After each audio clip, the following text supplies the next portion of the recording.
अस्सलाम वालेकुम। मोहम्मद सिद्दीक मिठू अरबाब आला मौजू कलाम। वाह कंहिं ख़ूब चयो आहे, मुख़लिस थियणु सभिनी खां घणो पुरकशिश जज़्बो आहे। पुरख़ुशबू जी हिकु अलॻि कैफ़ियत थींदी आहे। वाह कंहिं ख़ूब चयो आहे, मुख़लिस थियणु सभिनी खां घणो पुरकशिश जज़्बो आहे। पुरख़ुशबू हिकु अलॻि कैफ़ियत थींदी आहे। हैरत बल्कि हिकु अनजानी हैरत जो ज़ाइक़ो।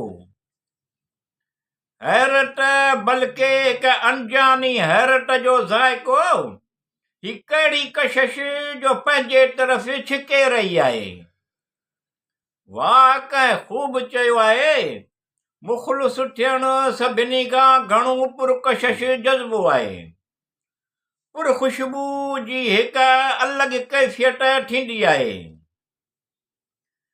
पंहिंजी हसासियत जे सभु तारीशुदा कैफ़ियत इज्तिमाई ज़मीर जो मज़हर। पंहिंजे हसासियत जी सबबि तारीशुदा कैफ़ियत इज्तिमाई ज़मीर जो मज़हर पंहिंजे इर्द गिर्द माहौल खां मुतासिर थींदो आहे। वाह कंहिं ख़ूब चयो आहे, मुख़लिस थियणु सभिनी खां घणो पुरकशिश जज़्बो आहे। पुरख़ुशबू जी हिकु अलॻि कैफ़ियत आहे। हिकु अनोखी लाजवाब बेमिसाल जानदार शानदार। हिकु अनोखी लाजवाब बेमिसाल जानदार शानदार हिकु अजीब कशिश महसूस थींदी आहे। वाह कंहिं ख़ूब चयो आहे, मुख़लिस थियणु सभिनी खां घणो पुरकशिश जज़्बो आहे। पुरख़ुशबू जी हिकु अलॻि कैफ़ियत थींदी आहे। रियाज़त जी सचाईअ जो फ़न नज़रूं त सुञाणे वठंदियूं आहिनि। रियाज़त जे सचाईअ जो फ़न नज़रूं त सुञाणे वठंदियूं आहिनि। मसइलो सिर्फ़ मोहबत जो आहे। तुंहिंजो मज़मून ख़ूबसूरत ऐं दिलफ़रेब आहे।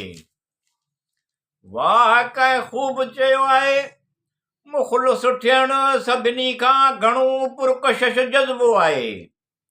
पुरख़ुशबू जी हिकु अलॻि कैफ़ियत आहे। मुख़लिस ख़ुशीअ जे लम्हनि में गॾु पर ॾुखे वक़्त में बि सहारो बणिजंदो आहे। मुख़लिस ख़ुशीअ जे लम्हनि में गॾु पर ॾुखे वक़्त में बि सहारो बणिजंदो आहे। मुकमिल भरवसो करे सघिजे थो जो इंसान खे जज़्बाती ऐं ज़हनी तौर ते मुस्तहकम रखंदो आहे। वाह कंहिं ख़ूब चयो आहे, मुख़लिस थियणु सभिनी खां घणो पुरकशिश जज़्बो आहे। पुरख़ुशबू जी हिकु अलॻि कैफ़ियत थींदी आहे।